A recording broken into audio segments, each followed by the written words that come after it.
होली और जुमे को लेकर फिर सियासी बवाल शुरू हो गया। दरअसल संभल में हिंसा के बाद से जुमे को लेकर प्रशासन अलर्ट है। इस बीच संभल के सीईओ अनुज चौधरी के एक बयान के बाद सियासत फिर रंग पकड़ने लगी है। अनुज चौधरी ने होली को लेकर पीस कमेटी की बैठक में कहा कि जुमा साल में 52 बार आता है, होली साल में एक बार आती है। मुस्लिम समुदाय में किसी को लगता है कि होली के रंग से आपका धन भ्रष्ट हो जाएगा तो वो उस दिन घर से ना निकले, अगर निकले तो उसका बड़ा दिल होना चाहिए। उन्होंने कहा कि यह बात बिल्कुल ध्यान में रखना है कि किसी भी हाल में शांति व्यवस्था ना बिगड़े। अब इस बात पर समाजवादी पार्टी के नेता रामगोपाल यादव भड़क गए। उन्होंने सीईओ अनुज चौधरी को धमकी दे डाली। रामगोपाल ने कहा कि संभल में जो हिंसा हुई उसमें अनुज चौधरी जैसे पुलिस वालों की लापरवाही और बयानबाजी थी, इसीलिए जब कभी व्यवस्था बदलेगी तो ऐसे लोग जेल जाएंगे। सवाल है कि होली पर शांति व्यवस्था की बात करने वाले सीईओ को इस तरह से धमकी क्यों?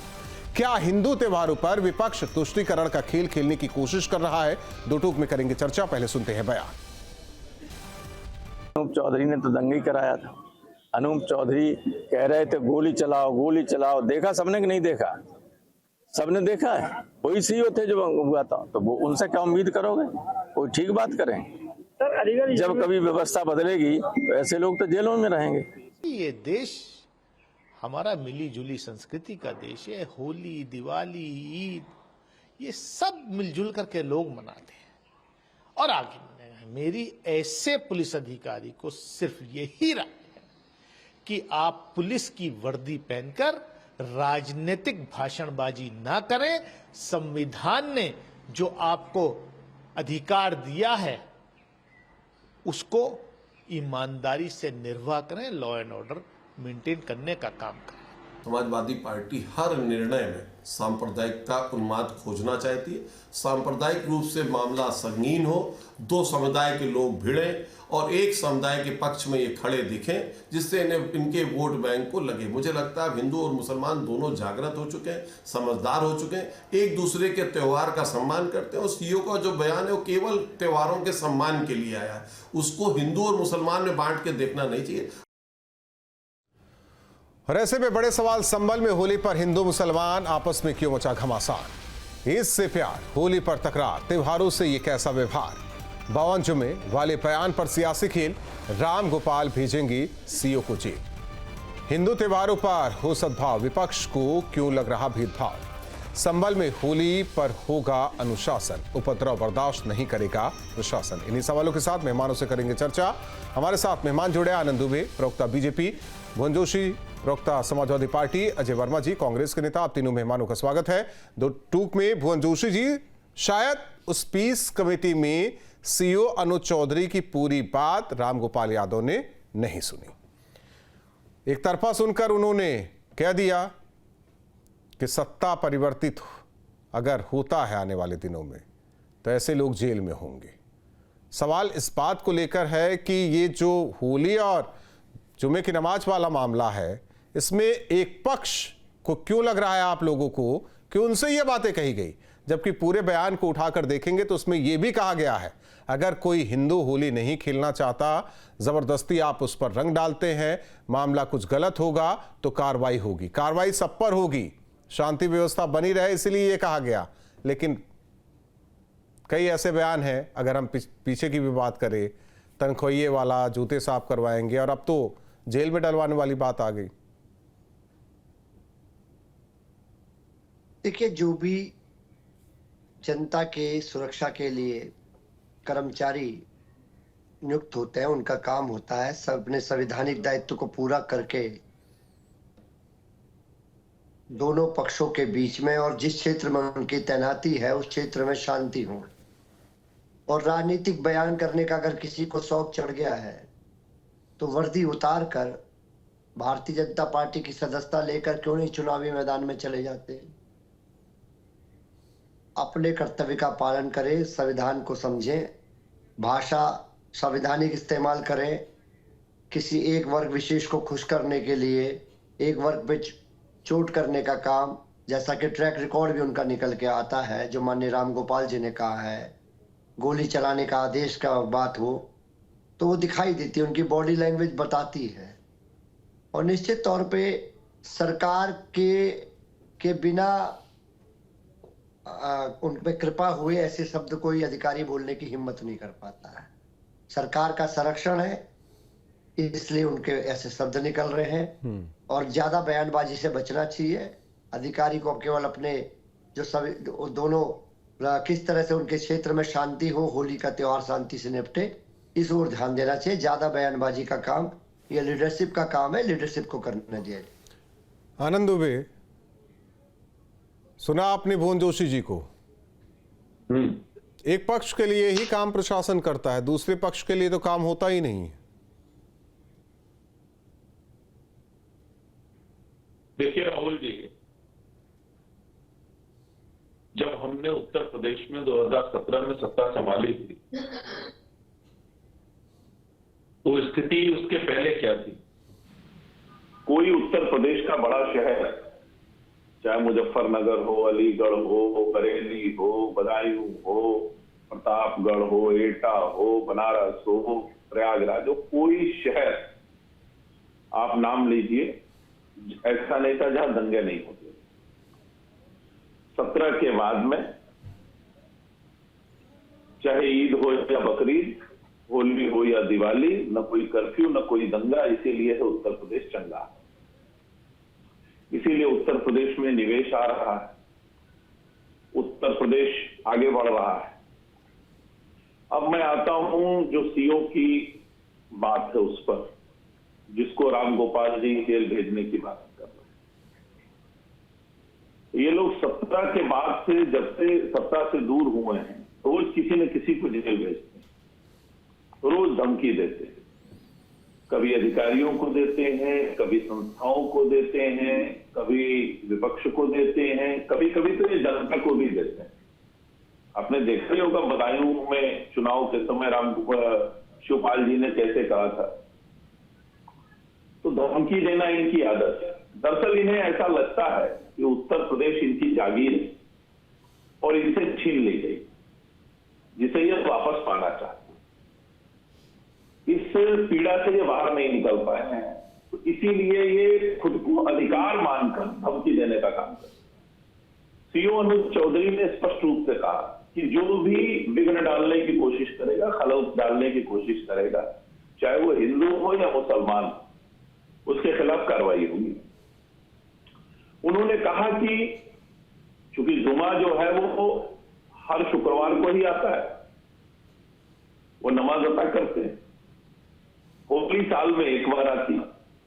उन्होंने ये नहीं कहा कि आप घर से ही मत निकलो, उन्होंने कहा कि यदि आपको ऐसा लगता है कि एक छींटा रंग पड़ जाने से भी आपका धर्म भ्रष्ट हो जाता है, तो आप परहेज कर लीजिए, एक दिन की तो बात है। इसमें मुझे नहीं लगता कि कोई गलत बात उन्होंने कही है या इस बात ये भी बोला अगर निकलते भी है तो बड़ा दिल दिखाइए। हाँ, तो इसमें क्या गलत है भाई? हम बड़ा दिल दिखाते हैं ना। आप एक त्योहार बता दीजिए, कभी ईद पर, कभी बकरीद पर, या जब जुलूस निकलता है मुहर्रम का, कभी बता दीजिए कहीं किसी भी जगह कोई दंगा हुआ हो, कोई हिंसा होती हो हिंदू पक्ष के द्वारा। राहुल जी, मैं एक ऐसे गांव का रहने वाला हूं जी। हमारा गांव जनपद मऊ के सर्वाधिक बड़े गांवों में से आता है, 20,000 की आबादी। कुछ 50 या 60 घर मुसलमान हैं हमारे गांव। धूमधाम से मुहर्रम का जुलूस निकालते हैं और एकदम हिंदू आबादी के बीच से जाता है। उसमें बाकायदे जो गांव की सड़क है उसको हिंदू पक्ष के लोग खुद अवॉइड करते हैं यूज करने से, गाड़ी लेके जाने से, ताकि उनको कोई दिक्कत ना हो। मैं अपने गांव का उदाहरण बता रहा हूं आपको, दूसरे गांव की बात छोड़ दीजिए, दूसरे जगह कभी हिंदू जनमानस जो है वो इस तरह का है ही नहीं। और जहां तक मैं जानता कि मुस्लिम जनमानस भी इस तरह का नहीं, लेकिन कुछ लोग जो औरंगजेबवादी सोच से ग्रसित हैं, वो राजनीति में भी हैं और समाज में भी, वो चाहते ही हैं कि इस तरह के विघ्न उत्पन्न हो ताकि उनको सियासी रोटियां सेकने में फायदा मिले। तो मैं ऐसे ही कहूंगा कि त्योहार है, प्रेम का है, सद्भाव का है। ईद भी प्रेम सद्भाव का त्योहार है, वहां भी आप गले मिलते हैं, एक दूसरे के घर जाते हैं, बधाइयां देते हैं, मिठाइयां खाते हैं, सेवइयां खिलाते हैं। होली में भी हम यही करते हैं, एक दूसरे को बधाई देते हैं, घर जाते हैं, एक दूसरे को रंग लगाते हैं। तो नहीं, पता नहीं अजय वर्मा जी क्यों हंस रहे भाईचारे हैं कि इफ्तार पार्टी की तो आप लोगों की तस्वीर नहीं आती। नहीं, मैं आपको बताऊंगा, आप एक चीज नोट कर लीजिएगा, जितने लोग कुंभ में नहीं गए उनकी सूची बना लीजिएगा। अभी आप देखिएगा इफ्तारी में एकदम बाकायदे टोपी लगा के, गमछा लगा के सब आपको मिलेंगे। कुंभ से जितने नदारत थे वो सब हाजिर मिलेंगे। नहीं, अजय जी गए थे कुंभ में, अजय जी कुंभ भी जाएंगे, इफ्तारी भी करेंगे। नहीं, अजय जी की बात नहीं कर रहा हूँ, अजय जी गए होंगे, अजय जी सामान्य व्यक्ति हैं, गए होंगे, इसमें कोई दो राय नहीं। मैं इसके पार्टी के नेताओं की बात कर रहा हूँ, वो आपको इफ्तारी में दिखेंगे ही दिखेंगे। राहत इंदौरी का एक बड़ा अच्छा शेर है कि सियासत में जरूरी है रवादारी समझता है, सियासत में जरूरी है रवादारी समझता है, वो रोजा तो नहीं रखता पर इफ्तारी समझता है। अजय जी देखिए, आप तो बहुत सुलझे हुए व्यक्तित्व वाले इंसान हैं भाई। यही तो बात हो रही है कि दोनों की सहमति हो, आपकी नमाज अदा हो, हम रंगों का त्यौहार होली खेल सके। अगर आपको दिक्कत है तो आप वाकई घर से ना निकलिए, क्योंकि आप निकलेंगे तो रंग पड़ सकता है, उसमें विघ्न हो सकता है। अगर रंग पड़ भी जाता है तो बड़ा दिल दिखा दीजिए। यही तो चीज़ें कही गई हैं। और इसमें मतलब इतना हवा क्यों बनाया गया कि कल को सत्ता परिवर्तन होगा तो ऐसे अधिकारियों को जेल में डाल देंगे। देखिए राहुल जी, 2014 में एक नए भारत की खोज की गई थी। पुर्तगाल से एक नाविक आया था वास्को डिगामा, उसने समुद्री मार्ग से भारत खोजा था। और गुजरात से एक वास्को डिगामा आए थे, उन्होंने भारत की खोज की। 2014 से पहले देश की सोशल फैब्रिक, होली, दिवाली, ईद, रमजान सब मिलजुल कर मनाते थे, कभी चर्चा नहीं। 14 के बाद के नए भारत में आपने क्या क्या देखा, क्या क्या परिवर्तन देखा, देखना भी चाहिए कि भारतीय जनता पार्टी के प्रवक्ता और आईटी सेल के लोग 300-400 साल पुराने औरंगजेब की कब्र से उसके जिन को उठा लाए, चूंकि मुद्दों पर फेल हो गए, और उसको पोस्टर बॉय बनाकर और अपने बीजेपी का हेड सिरमौर बनाकर उसके आधार पर राजनीति करते हैं, उसके दम पर राजनीति करते हैं, उसका नाम लेकर राजनीति करते हैं, उसके लिए अपने मुद्दों को, चूंकि बलात्कार की लड़कियों के रेशों पे ना पूछें, इनसे महिला सुरक्षा पे चर्चा ना हो, इनसे रोजगार पे चर्चा ना हो, डॉलर की गिरती हुई व्यवस्था, उड़ती हुई व्यवस्था, रुपये की गिरती व्यवस्था पे बात ना हो, भारत में 45 साल पे उच्चतम स्तर पर बेरोजगारी उस पे ना हो, अनाज पे पहली बार जीएसटी लगाए। अच्छा, नाम बदलने का इसलिए प्रयास कर रहे हैं, इनकी रणनीति लंबी होती है। ये हिंदुस्तान का नाम बदलकर अडानिस्तान करना चाहते हैं। अजय वर्मा जी, मेरे विषय पर तो बात ही नहीं हो रही है। एक मिनट, आनंद दुबे, एक मिनट, मेरे विषय पर तो बात ही नहीं हो रही है। जो मेरे चैनल पर जिस विषय पर बातचीत करने के लिए बुलाया गया, उस विषय पर तो बात ही नहीं हो रही है। अजय जी, आ रहे हैं आनंद। ये अडानिस्तान हिंदुस्तान का नाम करना चाहते हैं, औरंगजेब का नाम अभी आपके इन्होंने लिया था। अब मैं आता हूं आपके होली, दिवाली, त्योहार और मिलन और धन्यवाद सर, धन्यवाद अजय जी। आ रहे हैं आनंद, एक मिनट आनंद, आ रहे हैं आपके पास, होने दीजिए बात, अजय जी की बात पूरी होने दीजिए। एंड एक्ट, भारत का police manual, rule and act पढ़िए। ये भारत के संविधान को खत्म करके देश की सरकार तोड़-फोड़ करके संविधान बदलना चाहती है। इसका ताजा उदाहरण है कि वर्दी में कोई भी ऑफिसर, चाहे कांस्टेबल हो, हालांकि अनुज चौधरी पहले सब इंस्पेक्टर थे, फिर इंस्पेक्टर बने, अब सीओ है, कोई भी पुलिस वाला कांस्टेबल से लेकर डीजी तक हो, किसी सरकारी जुलूस या किसी आध्यात्मिक जुलूस या किसी उसमें गदा, तलवार, तीर, खंजर, चाकू लेके लहराता हुआ नहीं चल सकता। उसके खिलाफ मुकदमा दर्ज होता है और उसके पुलिस मैनुअल उसे सजा देता है। लेकिन चूंकि संविधान को खत्म करके वो फोटो पूरे देश में चल रहे हैं। अजय जी, आप मेरे विषय पर नहीं है। काफी का विषय संबल का है, अनुज चौधरी का ही है आपका। होली और जुम्मे का। रामगोपाल और वो बयान। हाँ, नहीं, आप यस और नो में ना पूछे, मैं रामगोपाल और अनुज चौधरी के बयान पे आता हूँ। धन्यवाद देश सर। में 86% भारत के हिंदू हैं और 14% मुसलमान। आप उल्टा हो रहा है, 86% लोगों को 14 से डरा रहे हैं, एक नैरेटिव बनाकर, एक एजेंडा सेट कर एक पॉलिटिकल क्रोनोलॉजी के तहत, ताकि आपकी फेलियरिटी कोई ना पूछे। बामन, देखिए, होली निसंदेह मजबूत त्योहार है, साल में एक बार आता है, रंगों का त्योहार है, मिलन का त्योहार है, प्यार का त्योहार है, पवित्र त्योहार है, इतिहास का त्योहार है, देश का त्योहार है। ये एजेंडिस्टों का त्योहार नहीं है जो गॉडसे वाले हैं। वो पता क्या करते हैं, 15 मिनट का जुम्मा होता है, 52 जुम्मे जोड़ लीजिए, 15 चौका 60, 4 हमारे 13 घंटे, और होली खेली जाती है 16 से 18 घंटे। तो निस्संदेह 85% का मजबूत त्योहार है। लेकिन क्या पुलिस मैनुअल अलाउ करता है कि पुलिस की वर्दी में आप लोगों को इस तरह से धमकाएं, समझाएं? पुलिस ऑफिसर है तो आप वर्दी उतारिए, बीजेपी टिकट आपको दे देती है, गंगा में साफ करेंगे मोदी नामक वॉशिंग मशीन में, आपके किसी भ्रष्टाचार की जांच नहीं होगी, आपका कोई मैनुअल लागू नहीं होगा, और चुनाव लड़िए और आपको विधायक बना दिया जाएगा। लेकिन पुलिस में रहकर भारतीय पुलिस की छवि खराब मत करिए, एजेंडा मत चलाइए। नहीं, ठीक है, हिटलर ने भी चलाया था जर्मन में। अच्छा हुआ आपको रामगोपाल इतने पे ही रुक गए, ये नहीं कहे कि जूते साफ करवाऊंगा, तनख्वाही हैं। आगे सुन लीजिए राहुल जी, अब आपको जब मालूम है आपका मैं तो इतना जानता हूं, खाकी वर्दी पुलिस वाले हमारी सुरक्षा करते हैं, इससे ज्यादा और कुछ नहीं जानता, इससे ज्यादा कुछ और नहीं जानता। अगर पुलिस वालों को लगता है कि भाई कहीं से विघ्न पड़ेगा, वो हड़काएंगे भी, ये इनके प्राकृतिक वो करेंगे, वो तो करेंगे भाई, कानून व्यवस्था ना बिगड़े, कानून व्यवस्था ना बिगड़े, इसीलिए उनको वो भी दिया गया है। भारत में संविधान लोकतांत्रिक है, ना कि यहाँ डिक्टेटरशिप है। हिटलर की तरह नहीं है कि नाजी उठाए और गोली मारो और मर्डर कर दो। सही बात है। क्या शुरू हुआ था आपातकाल भी इसी उसमें आता है संज्ञा में, इसकी संज्ञा अगर ले तो आपातकाल वक्त की जरूरत थी, कह के लगाया। अच्छा, वहां वक्त की जरूरत थी। 2014 से 25 तक घोषित आपातकाल। तो आप इतना बोल भी नहीं पाते अजय वर्मा जी, इतना बोल भी नहीं पाते, अघोषित अगर होता तो भी ना बोल पाते इतना। मैं किस विषय पर आप कहां से कहां घूम आए, लेकिन विषय पर बात नहीं। चश्मा नहीं देता भारत का संविधान, आर्टिकल 19 तब 25 देता है फ्रीडम ऑफ स्पीच। हाँ तो करिए ना, फ्रीडम ऑफ स्पीच में आप किसी का महिमा मंडन कीजिए, किसी को गलत कह लीजिए, यही तो है, यही तो है संविधान। मैं तो कह रहा हूं बाबा साहब का संविधान है, देश की सरकार नहीं देती। भुवन जोशी जी कहते एक टाइम में सरकार, मैं नाम नहीं लूंगा, उस वक्त भी ऐसे ही था कि शुक्रवार का दिन था, होली का दिन था, होली बहुत जल्दी खत्म हो गई इसी नमाज के चक्कर में। तब तो नहीं कह रहे थे कि भाई ये तो गंगा जमनी तहजीब, भाईचारा, सभी को मिलकर रहना चाहिए। अब सरकार, हमें याद नहीं आ रहा है वो साल कौन सा था, लखनऊ की बात है। मैं तो भारतीय जनता पार्टी के प्रवक्ता साथी अभी कह रहे थे, निवेश की बात कर रहे थे, और निवेश करने वाला ही फ्रॉड करके भाग गया। पूरे देश में देश में हल्ला हो रखा है। शायद दुबे जी पढ़ नहीं पा रहे अखबार आजकल, 2-3 दिन से पता चल जाता किस प्रकार का निवेश इस प्रकार योगी सरकार में आया है।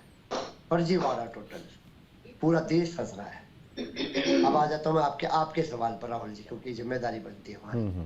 मैं आपको कहना चाहता हूँ, भारतीय जनता पार्टी जो देश को नफरती एजेंडे पे लगा रही है, जो देश का जो स्वरूप है गंगा जमुना तहजीब, एक दूसरे के त्योहारों को मनाना, एक दूसरे को खुशियां बांटना। और मैं कहना चाहता हूँ, किस बात की योगी सरकार है अगर हिंदू अब भी खतरे में? किस प्रकार की मोदी सरकार है जो अब भी हिंदू खतरे में? अरे दिल्ली में आपकी सरकार है, उत्तर प्रदेश में सरकार है, फिर किस बात का डराने का? नहीं, यहाँ खतरे और कहाँ खतरे की बात हो रही है सर जी? आज अधिकारी किस प्रकार की भाषा बोल रहे हैं? नहीं, वो कह रहे हैं कानून व्यवस्था बनी रहे, चाहे उनको हड़काना पड़े या उनको तेज आवाज में बात करनी पड़े। राहुल जी, पुलिस कानून व्यवस्था के लिए राहुल जी, पुलिस लॉ में किस प्रकार, पुलिस लॉ में अधिकारी किस प्रकार की भाषा करते हैं इसका भी उल्लेख है। अच्छा, इस प्रकार इसका भी उल्लेख है। उनकी भाषा शैली ये होनी चाहिए कि और हमारे नेताओं की भाषा शैली कैसी होनी चाहिए? तनख्वाही, जूते साफ करवाएंगे, जेल में डाल देंगे, ऐसी भाषा होनी चाहिए हमारे नेता। तो वो वाली भाषा क्यों भूल जाते हैं जो संसद में इनका जो सांसद कहता है, उसका तो राहुल जी कभी जिक्र नहीं करते आप यार। विधुड़ी करना चाहिए। विधुड़ी क्या चश्मा भाजपा का लगाए बैठे हैं राहुल जी। नहीं तो आपके भी चश्मा लगाए, नहीं तो आप भी राहुल जी दोनों भुवन जोशी जी वो किसी वो आपस में कर रहे थे ना, पुलिस प्रशासन पर तो नहीं किया ना। नहीं, आप नहीं, जो आम जनमानस की सुरक्षा के लिए काम कर रहा है उस पर कमेंट तो नहीं कर रहे हैं। देश का गिरता है, इसकी सरकार गिरी हुई होती है मित्रों। सबसे बड़ी देश की सदन में एक एमपी कह देगा। अच्छा ठीक है, भुवन जोशी जी मैं उस पर नहीं जाना चाह रहा हूँ, भुवन जोशी जी, लेकिन ये क्यों चर्चा रही है कि जब तक एक पार्टी, मैं नाम नहीं लूंगा, तब ऐसा ऐसे में होता क्या था कि हिंदुओं के त्यौहार को जल्दी खत्म करा दिया जाता था, उनके त्यौहार की टाइमिंग बढ़ा दी जाती थी। ये अलग होगा, मैं भी मानता हूं, सुनी सुनाई बात है। लेकिन एक चीज ये बता दीजिए, हिंदू का त्यौहार, ईसाई का त्यौहार आता है एक साथ एक दिन, तो ऐसे पीस कमेटी की बैठक नहीं होती। या हिंदू का त्यौहार, बौद्धों का त्यौहार आता है तो ऐसे पीस कमेटी नहीं बैठती। हिंदू का त्यौहार या कोई भी अल्पसंख्यक दूसरे हो उनका आता है तो ऐसे पीस कमेटी की बैठक नहीं होती। ये पीस कमेटी की बैठक क्यों की जाती है जब इनका और हिंदुओं का होता है? मैं तो इतना कहना चाहता हूं, आज जो अधिकारी जो मैं आपसे सवाल कर रहा हूं सर, आप अधिकारी, मैं उसके इतर सवाल कर रहा था, लेकिन आप अलग लेकर जा रहे हैं मुझे। नहीं, जो विषय है उस आप ही तो कहते हैं राहुल जी विषय पर। हाँ, तो मैं इसी विषय के संदर्भ में बात कर रहा हूं ना। आप हिंदू मुस्लिम कर रहे हैं, मैं हिंदू केवल इनको छोड़ के बाकी जो माइनॉरिटीज है उनका त्यौहार आता है, एक साथ आता है, तो कभी पीस कमेटी की बैठक नहीं होती। लेकिन यहाँ पीस कमेटी की बैठक की जरूरत क्यों पड़ जाती है? इस देश में दिक्कत कभी नहीं आती। इस देश में दिक्कत तब आती है जब अधिकारी किसी पार्टी की लैंग्वेज बोलने लगते हैं, बस इतना ही अंतर है इस बात का। सही बात है। आनंद दुबे जी, भाई भुवन जोशी जी की बात मान ले तो बात तो सही है कि आप लोग कम से कम ये बयान तो नहीं दे रहे हैं कि जूते साफ करवाऊंगा, तनख्वाहिए हैं ये, इस तरीके की चीजें। और हाँ, पता चला एक नेता की शिकायत कर दी तो भाई तुरंत ट्रांसफर हो गया। कई ऐसे। मैं तो मऊ का रहने वाला हूं, जहां इन्हीं के पार्टी के अब नहीं रहे इस दुनिया में जो विधायक थे मुख्तार अंसारी, उन्होंने कोतवाली ताला लगवा दिया पुलिस मैनुअल के हिसाब से। उसमें लिखा था कि अगर सपा का कोई अपराधी विधायक होगा तो कोतवाली पे ताला लगा के पुलिस वालों को बाहर बैठा देगा। तो बहुत से पुलिस मैनुअल सबने सपा की सरकार में देखे हैं, किस तरह से ये लोग पुलिस वालों के साथ व्यवहार करते थे। आज पुलिस वालों को पूरी छूट है कि वो कानून के हिसाब से काम करें, इसी बात की इनको तकलीफ। एक चीज मुझे कंफ्यूजन थी, मैंने कहा पूछ लो, ये अजय वर्मा जी सही में आपके चैनल पे बैठे हैं? हाँ, अजय वर्मा जी है, नेता कांग्रेस। लाइव है? हाँ, लाइव है। इनका कोई पुराना वीडियो नहीं चला रहा है? नहीं, लाइव है, लाइव। अच्छा, चूंकि एक ही तरह की बात बोलते हैं ना वो शुरू में। नहीं, सीडी नहीं है मेरे पास, सीडी नहीं है मेरे पास। तो मुझे लगा कि वो आपने उनका एक सीडी बनवा के चलवा देते हैं, आप अगर ओरिजिनल में बोल रहे हैं तो ठीक है, कोई बात नहीं। इन्होंने कहा कि बेरोजगारी और रुपए की बात की। इतिहास नहीं पढ़ा होगा इन्होंने, 3 बार रुपए का अवमूल्यन हुआ है कांग्रेस की सरकार में। देश की इकोनॉमी रसातल में पहुंचा दी कांग्रेस की सरकार। ठीक है, जिसको जो मुद्दा उठाना, 2 बार सोना गिरवी रखना पड़ा इन्हीं सरकार में। हाँ, एक बात इन्होंने सही कही कि आजादी के बाद से सबसे बड़ी बेरोजगारी है, बिल्कुल सही है कांग्रेस पार्टी के लिए। बेचारे 14 से लगातार चुनाव हार रहे हैं, 80 चुनाव राहुल गांधी हार गए, अब इससे बड़ी बेरोजगारी क्या होगी? और कुछ इसी तरह की स्थिति सपा की हो चुकी है उत्तर प्रदेश। आनंद जी, भुवन जी, अजय जी, सब मिला जुला कर यही कि शांति के साथ त्योहार हो, वो नमाज, एक मिनट, वो नमाज भी अदा करे, वो नमाज भी अदा करे, बापू के शिष्य प्रज्वल रेवन्ना की विचारधारा, वो नमाज भी अदा करे। हिंदू अपने होली के त्योहार, रंग का उत्सव भी मनाए। बहुत बहुत धन्यवाद आप तीनों मेहमानों का हमारे साथ दो टूक में जुड़ने के लिए। जाहिर तौर पर सियासत तो हो रही है पीस कमेटी की बैठक में, सीईओ का बयान, हालांकि उन्होंने केवल एक पक्ष के लिए नहीं, दोनों पक्षों के लिए कहा, हिंदुओं के लिए भी कहा, मुसलमानों के लिए कहा। लेकिन अब सियासतदान तो अपने हिसाब से बयान को उस हिसाब से लेते हैं कि कहां उनको कब क्या बोलना है। रामगोपाल को लगा कि भाई मुस्लिमों के बारे में बोला जा रहा है तो चेतावनी तो देना जरूरी है कि सरकार अगर बदलेगी तो ऐसे अधिकारी जेल में होंगे। सवाल इस बात को लेकर है कि कानून व्यवस्था बनी रहे, ये जिम्मेदारी अधिकारियों की होनी चाहिए, नेताओं की भी होनी चाहिए, या फिर सियासत जरूरी है। दो टूक में